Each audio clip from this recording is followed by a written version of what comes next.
പ്രസിദ്ധമാം ചെട്ടികുളങ്ങരെ വാഴുമമ്മേ ദേവി ലോകമായേ.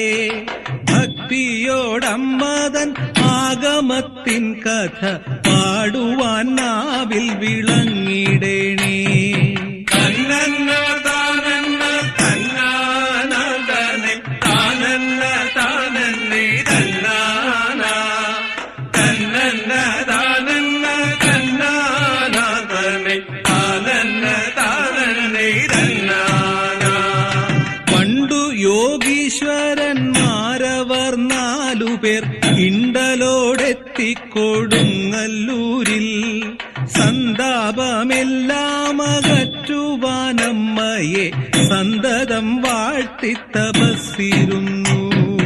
തന്നന്ന താനന്ന തന്നാനേ താനന്ന താനന്നേ തന്നാന തന്നന്ന താനന്ന തന്നാനേ താനന്ന താനന്നേ തന്നാന. നാളുകളേറെ കഴിഞ്ഞില്ലതിൻ മുൻപ് നാരായണീ ദേവി പ്രത്യക്ഷയായി. പ്രീതയായി ഭക്തർ തന്നാമയം തീർക്കുവാൻ പ്രേമാർദ്രഭാവമോടേവമോദി.